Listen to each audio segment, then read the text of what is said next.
शांति। आज 22 फरवरी 2024 भारत में सद्गुरुवार है। Today is 22nd February 2024 and it's Thursday in Bharat. आज की मुरली का जादुई रहस्य स्वयं को प्रेरणा देने के लिए Magical secrets of today's Murli for motivating the self। आज की साकार मुरली बार बार पढ़ने जैसे है। एक पॉइंट के ऊपर, और वो पॉइंट है जीते जी मरना। दुनिया में लोग आर्ट ऑफ लिविंग कहते हैं, इसके ऊपर सेशन लेते हैं कि जीवन जीने की कला क्या है या होनी चाहिए। हमारी बाबा की एक आत्मा ने कहा कि उनको ये प्रश्न पूछा आर्ट ऑफ लिविंग वालों ने कि आपके मेडिटेशन में क्या सिखाया जाता है। तो बाबा के बच्ची ने कहा कि आपके यहाँ पे क्या सिखाते हैं। तब उन्होंने कहा हमारे इधर आर्ट ऑफ लिविंग सिखाते हैं। तो बाबा की बच्ची ने बहुत अच्छा जवाब दिया कि हमारे इधर आर्ट ऑफ डाइंग अलाइव सिखाया जाता है, जीते जी मरने की कला सिखाई जाती है। अभी आउट ऑफ द ब्लू है, बहुत सुंदर जवाब है। पूरा खेल इसी के ऊपर है, जीते जी मरने का अभ्यास करना। मरना दो प्रकार से होता है। एक, जब समय आने पर आत्मा शरीर छोड़ देती है, उसको नेचुरल डेथ कहते हैं। जैसे फल पक जाता है, पकने के बाद वो शाखा से नीचे गिर जाता है। कुछ फल एक्सीडेंट से गिर जाते, किसी ने पत्थर मारा, एक्सीडेंटल डेथ है। माना जिसको कहा गया है कलयुग का हॉलमार्क अकाले मृत्यु। सतयुग में समय पर आत्मा अपनी इच्छा से शरीर छोड़ती है, खुशी खुशी शरीर छोड़ते हैं, वहाँ कोई रोता नहीं है। यहाँ पर अकाले मृत्यु होती है, बचपन में ही शरीर छूट जाता है, या तो एक्सीडेंट में छूटता है, या फिर कई लोग जो नहीं करना चाहिए वो करते हैं, जिसे कहते हैं आत्महत्या। तो ये समय के पहले शरीर छोड़ने वाले हैं। अभी शरीर तो छूट गया, दूसरा शरीर अवेलेबल नहीं है। तो ऐसे कुछ लोग कहते हैं कि इनको जब तक शरीर नहीं मिलता तब तक ये भटकते रहते हैं। तीसरे, जो अभी की आत्माएं हैं द्वापर और कलयुग की, जिन्हें योगी आत्माएं कहा जाता है, वो अपनी इच्छा से शरीर छोड़ती है, और जितनी प्यूरिटी होगी उतने समय तक वायुमंडल में रहते हैं। इनमें भी तीन कैटेगरी होती है, ABC हम कह सकते हैं, या सतो रजो तमो कैटेगरी वाले। तो ये सब है शास्त्रों में, इसके ऊपर लिखा हुआ है। बाबा आज जो कह रहे हैं उसके गहराई में हम जाएंगे, कुछ मुरलियों का संदर्भ भी देखने वाले हैं, इसलिए बहुत इम्पोर्टेंट होने वाला है। हमने श्रीमद् भगवत गीता स्टडी ग्रुप में देखा कि श्रीमद् भगवत गीता क्यों सुनाई गई। तो लौकिक भगवत गीता कहते हैं कि अर्जुन का मोह दूर करने के लिए भगवान ने श्रीमद् भगवत गीता सुनाई, क्योंकि अर्जुन के बुद्धि के ऊपर मोह का आवरण आ गया, लेयर आ गया। अर्जुन जो शक्तिशाली योद्धा था, अजय था, कभी उसकी पराजय नहीं हुई थी, वो गलित गात्र हो गया। माना उसका शरीर एकदम ढीला पड़ गया, उससे तो धनुष भी उठाया नहीं जा सका। क्यों? क्योंकि उसने देखा कि मेरे काका, चाचा, मामा, चचेरे, बंधु सब मेरे रिश्तेदार मेरे सामने हैं, और उनको मार कर मैं विश्व का राज्य प्राप्त करूंगा। तो उसको मोह आ गया, और ये मोह का निष्कासन करने के लिए, दूर करने के लिए परमात्मा ने पूरी भगवत गीता सुनाए।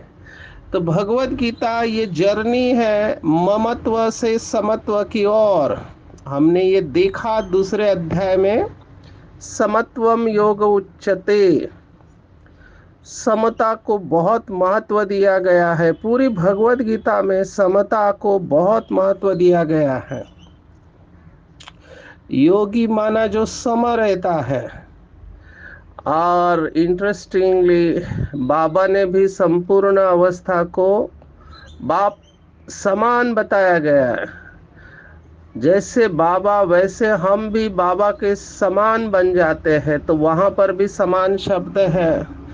तो पूरा आध्यात्मिकता अगर देखा जाए तो ममता से समता की ओर की यात्रा है। अगर एक लाइन में आप पूछे, ममता से समता की ओर यात्रा, ये ममता जो है, ममत्व भाव है, मेरा मेरा मेरा, ये ही है दुख का कारण। और आज बाबा ने इसे सबसे ऊंची मंजिल कहा हुआ है। भगवान कह रहा है, ज्ञान का सागर कह रहा है, अविनाशी सर्जन, रूहानी सर्जन कह रहा है, तो उसको पता है बीमारी कौन सी है। ये सबसे बड़ी बीमारी है। बाबा ने पिछले कुछ दिनों से लगातार बाबा हैमर कर रहा है कि भाई बहन में भी दृष्टि चंचल हो सकती है, और होती भी है।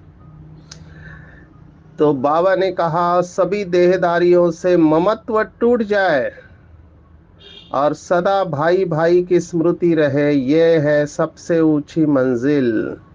और कौन पहुंचेंगे ये मंजिल पर? तो जो निरंतर देही अभिमानी बनने का अभ्यास करते हैं। और अगर नहीं करते तो फंस जाएंगे।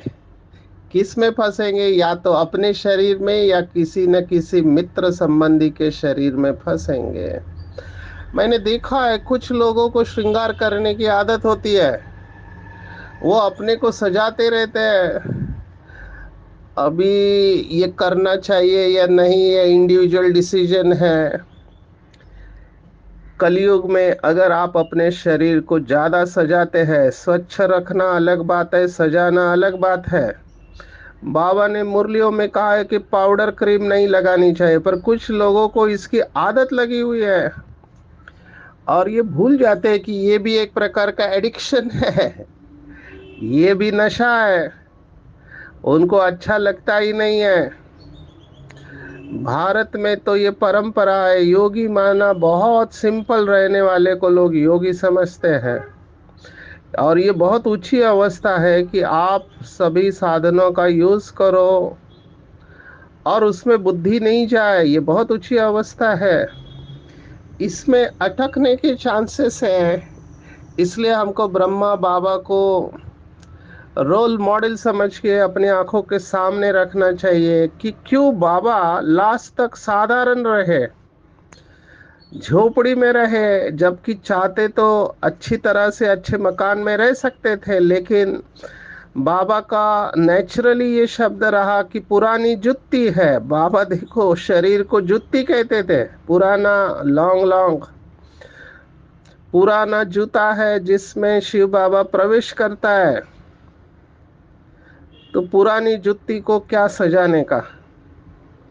तो घर भी साधारण, कपड़े भी साधारण, साधारण रहे बाबा, लेकिन वही बहुत आत्माओं को प्रेरणा देने के निमित्त बने। तो पहली पॉइंट चेक करना है, कहीं मेरी बुद्धि अपने शरीर में तो नहीं जाती है। मुझे एक बार आदरणीय निर्वैर भाई ने पूछा था, उन्होंने अच्छी पालना की है मेरे काफी लंबे समय तक। जब मैं मधुबन में था, आदरणीय भाई साहब के साथ वीआईपी भंडारे में भोजन रोज होता था, तो बीच बीच में ऐसे प्रश्न पूछते थे। मैं स्वयं को भाग्यवान समझता हूँ। मुंबई में रमेश भाई आदरणीय, मधुबन में आदरणीय निर्वैर भाई जी और आदरणीय जगदीश भाई जी, इनकी पालना मिली और काफी ब्राह्मण परिवार की पालना मिली, वरिष्ठ भाई दादिया, तो हर एक से सीखने जैसी बात है। तो एक बार भाई साहब ने मुझे पूछा, आदरणीय निर्वैर भाई ने, कि सचिन भाई बताओ कि इंसान सबसे ज्यादा किससे प्यार करता है? तो मैं सोचने लगा, माँ से प्यार करता है, पिताजी से करता है, या अपने जीवन साथी से करता है, या बच्चों से करता है, या दोस्तों से करता है। मैं इसी कश्मकश में था, लेकिन मुझे समझ में आ गया भाई साहब पूछ रहे, माना जरूर कोई गहरी बात होगी।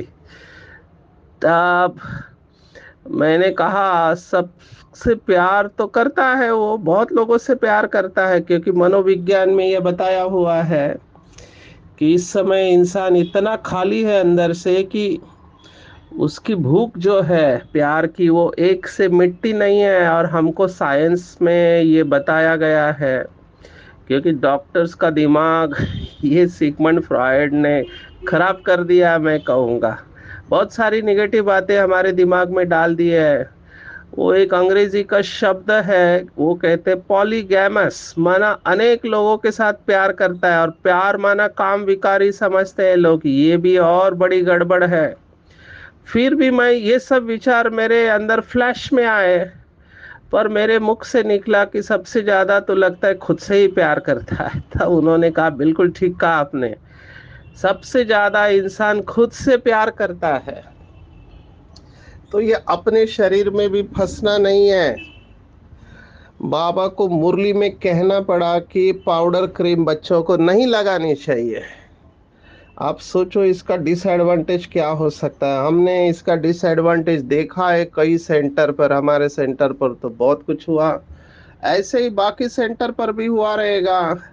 कभी कोई देहदारी अच्छा लग गया तो फिर उसके पीछे पड़ जाते हैं। आप सोचो, इसके ऊपर चिंतन करो। कलयुग का समय है, बैटरी फुल डिस्चार्ज है, फुल बॉडी कॉन्शियस है बैटरी, माना आत्माएं पूरा देहभान और अभिमान में लिथपथ पड़ी हुई है। ऐसे समय पर अगर हम शरीर का ऐसा श्रृंगार करते हैं तो कितनी निगेटिव एनर्जी को हम अपनी तरफ आकर्षित करेंगे। तो चेक करना चाहिए कि स्वयं के शरीर में बुद्धि जाती है या फिर किसी न किसी मित्र संबंधी के शरीर में। अभी यहाँ पे दो बातें बाबा ने कही है, दोनों भी बहुत गुह्य है, चिंतन करेंगे इसके ऊपर। बाबा ने कहा उन्हें कोई की बात अच्छी लगेगी या कोई का शरीर अच्छा लगेगा। चेक करेंगे कहीं मैं इस कैटेगरी में तो नहीं आता हूँ। कोई का शरीर अच्छा लगा, फिर गए आप, उसमें से रिकवर होना बहुत मुश्किल है।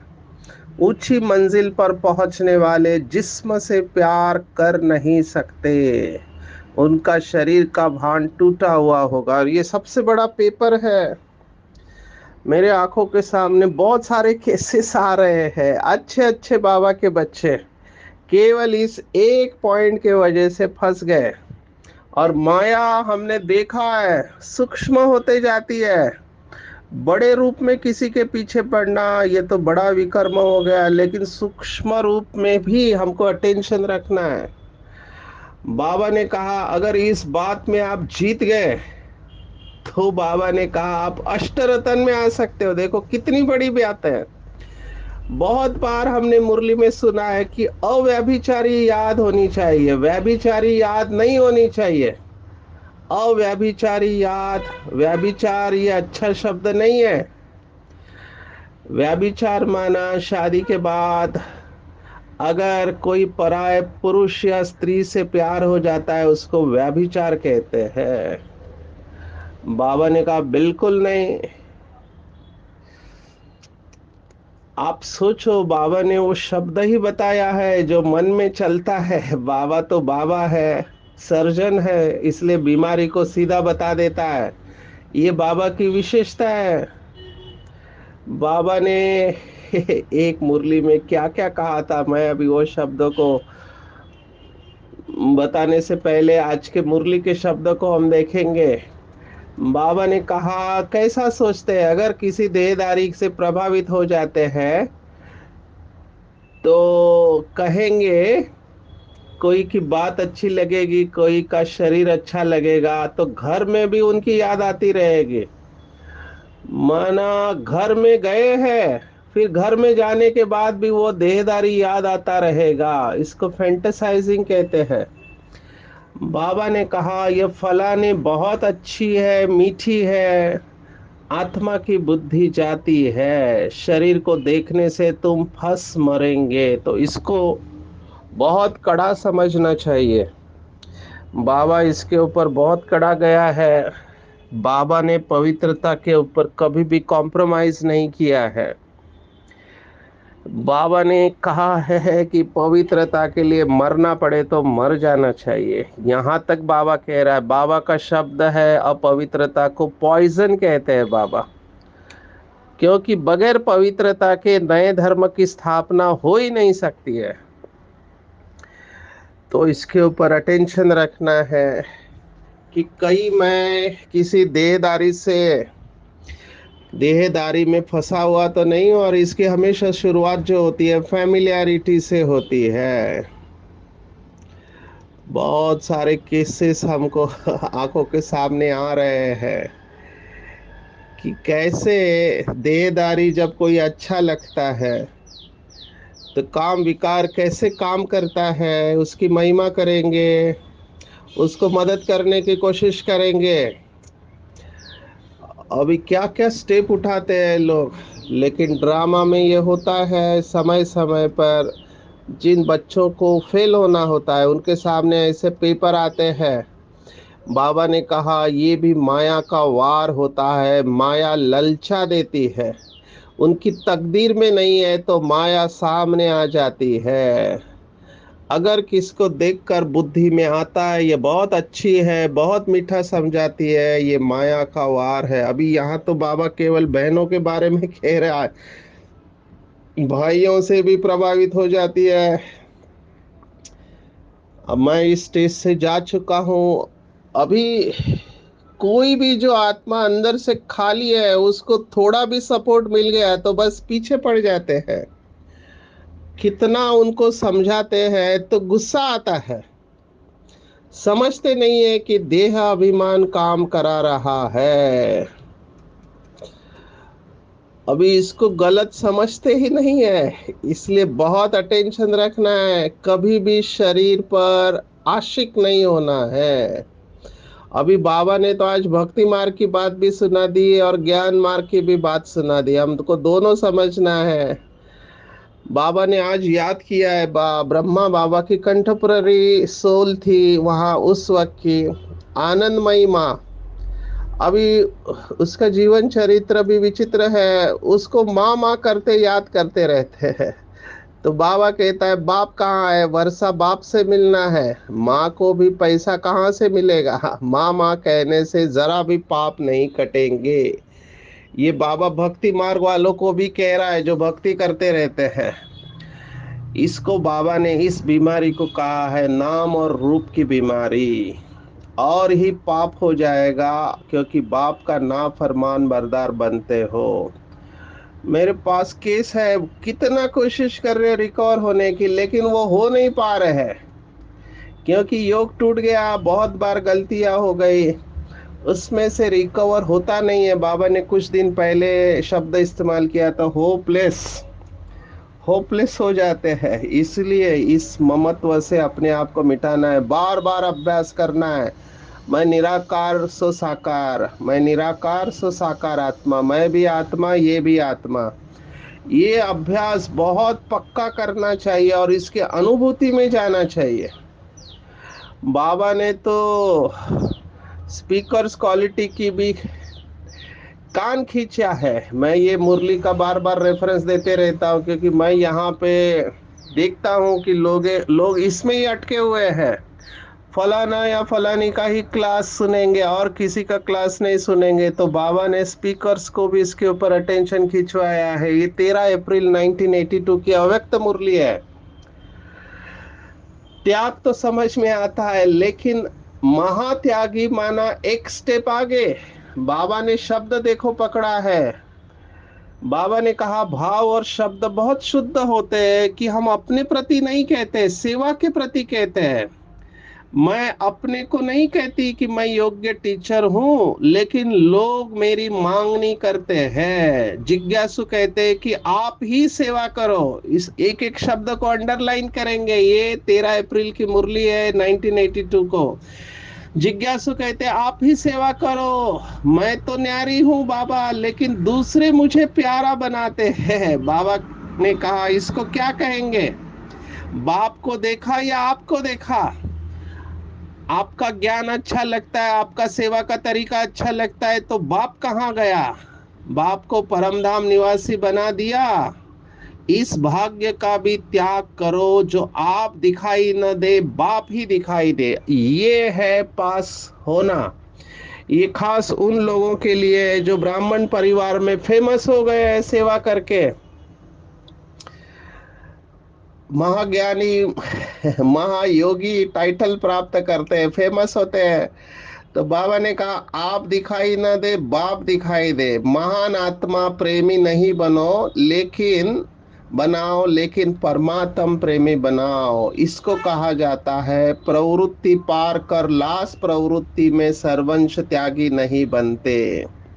महात्यागी बने हैं लेकिन सर्वंश त्यागी नहीं बने हैं। और इसके साथ ही जुड़ी हुई है 28 अप्रैल की मुरली सर्वंश त्यागी। ये त्याग के ऊपर जो मुरलियां चली है 7 दिन का कोर्स, इसको बार बार पढ़ना चाहिए। सर्वंश त्यागी के बाबा ने 6 लक्षण बताए थे।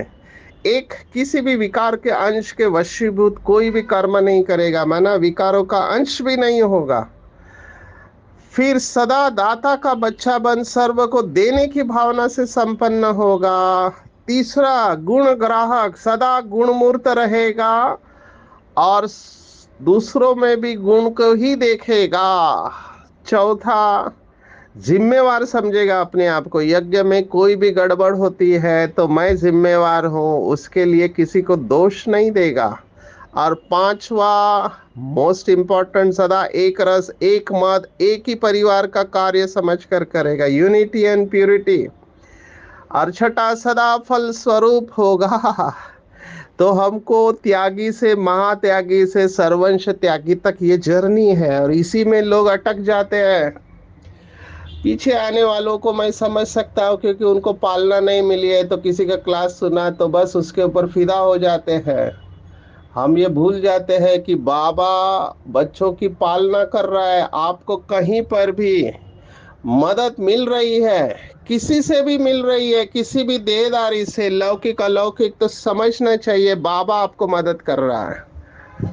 पहले दिल से निकलना चाहिए शुक्रिया बाबा शुक्रिया, और फिर उस आत्मा को भी धन्यवाद देना चाहिए।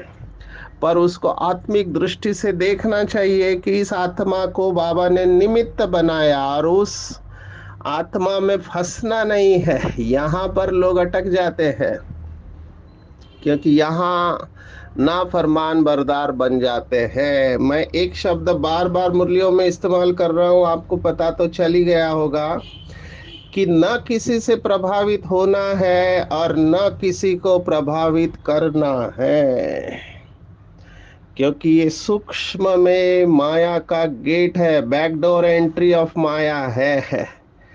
अभी ये बहुत डेलिकेट बैलेंस है, फंसना भी नहीं है और रिलेशनशिप भी रखना है। इसको कहते हैं डिटैच लविंग, न्यारा और प्यारा।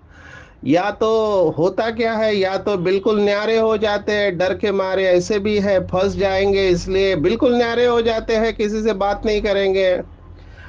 या तो बिल्कुल प्यारे हो जाते हैं। ये नहीं है, पूरा बैलेंस चाहिए, न्यारा और प्यारा। देखो लौकिक में भी विंटर फायर कहते हैं। आपको ठंडी में गर्माहट चाहिए तो आपको आग से इतना दूर रहना है कि आपको गर्माहट मिले, लेकिन नजदीक गए तो जल जाएंगे, दूर रहेंगे तो ठंडे रहेंगे। तो इस तरह से रिलेशनशिप्स में चलना है। ऐसे लौकिक में कहते हैं स्पिरिचुअलिटी 1 स्टेप अहेड है, कि आत्मा समझना है, हर एक की अपनी जर्नी है, देने वाला बाबा है। तो इसको मुझे ऐसे लगता है आज की ये मुरली बहुत डीप है, बहुत गहराई से इसकी साधना करनी है, क्योंकि यहीं पर गड़बड़ हो जाती है। अहंकार से मरना बहुत समय लेता है। कई लोग बाकी सब में पास होते हैं लेकिन ईगो नहीं छोड़ पाते हैं। अहंकार इतना भरा पड़ा है, लोगों को भी समझ में आता है, उस आत्मा को भी समझ में आता है, और ये अहंकार वाली आत्माएं हमेशा डिमांड करते रहते हैं। क्या डिमांड रहता है कि मुझे पूछे, कोई मेरी महिमा करे, मैं इतना वरिष्ठ हूँ, मैंने इतनी सेवा किया है, मेरे जैसी सेवा कोई कर नहीं सकता है, वगैरह वगैरह। आप इसकी लिस्ट को समझ सकते हैं। तो इस अहंकार से भी मरना है। ये अहंकार विघ्न नहीं बनना चाहिए। हमने बहुत बार देखा है कि अहंकार और स्वमान में मिलावट कर देते हैं। कहते हैं हम स्वमान में है लेकिन होता अहंकार है। बॉडी लैंग्वेज और वाइब्रेशन से पता चल जाता है, बोलने का प्रश्न ही नहीं है। स्वमान वाला हमेशा सम्मान देगा, सम्मानधारी होगा। अहंकार वाला कभी भी सम्मान नहीं देगा, वो झुकना जानता ही नहीं है, वो अकड़ के चलेगा। इससे भी मरना है। ये भी बहुत बड़ा विघ्न है। जो अहंकारी होगा वो हमेशा स्वयं को सिद्ध करते रहेगा कि कैसे वो बराबर है और कैसे दूसरे गलत है। वही अकेला सही है, दूसरों की गलतियां निकालता रहेगा। बहुत दुखी रहते हैं ये लोग। तो आज पूरी मुरली में चेक करना है, क्या मैं अहंकार से मरा हुआ हूँ। और मोस्ट इम्पोर्टेंट, जो मेरा फेवरेट टॉपिक है, जो मैं डॉक्टर्स के सामने सेशन लेता हूँ, बाबा के ही शब्द है, बहुत बार हमने सुने हैं। वर्थ अंडरस्टैंडिंग है। 3 शब्द अंग्रेजी के बाबा ने इस्तेमाल किया, बैलेंस, ब्लेसिंग और ब्लिस। बैलेंस, ब्लेसिंग और ब्लिस। अभी बैलेंस शब्दों को समझने में पूरी जिंदगी चली जाते हैं। बैलेंस माना कहाँ रुकना है ये पता होना चाहिए। लोग रुक नहीं पाते हैं। मैं देखता हूँ व्हाट्सएप पे इतना पोस्ट करते रहते हैं, रुक नहीं पाते हैं। यहाँ पर भी संयम है किसी के बात करते वक्त, कि कहाँ पे रुकना है, कितना संयम से बात करना है, ये भी नहीं समझते हैं। संयम खत्म हो जाता है तो यम पीछे पड़ जाता है। यम अर्थात माया, बाबा ने कहा ये यम के दूत पीछे पड़ेंगे। तो कर्म योगी बनकर चलना है। कर्म के समय योग का बैलेंस होना चाहिए। स्वपुरुषार्थ और सेवा दोनों का बैलेंस के लिए एक शब्द बाबा ने बताया है। ये डायमंड जुबली की मुरली है।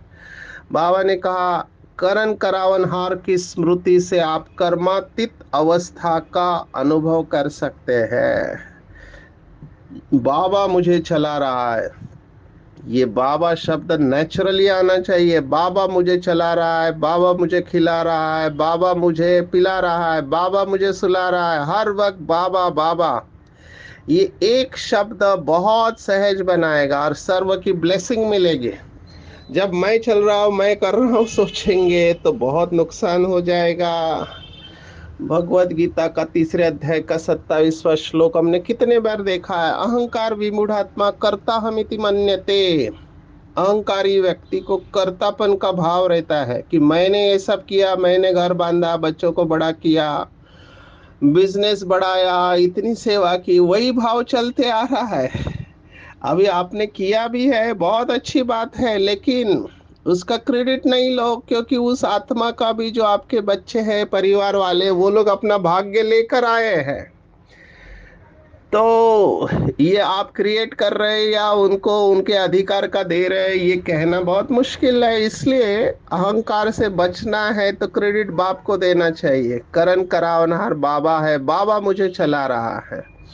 और ऐसे बाबा के बच्चे जिन्होंने अपनी नजरों में शिव बाबा को समाया हुआ है, वही दुनिया को नजर से निहाल कर सकते हैं।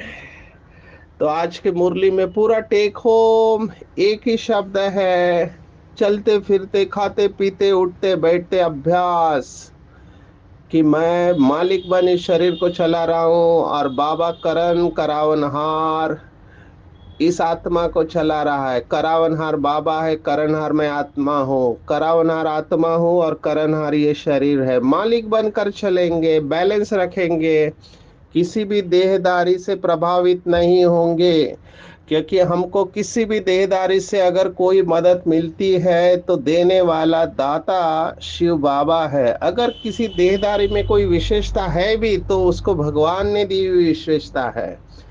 तो परमात्मा प्रेमी बनना है, महान आत्मा प्रेमी नहीं बनना है।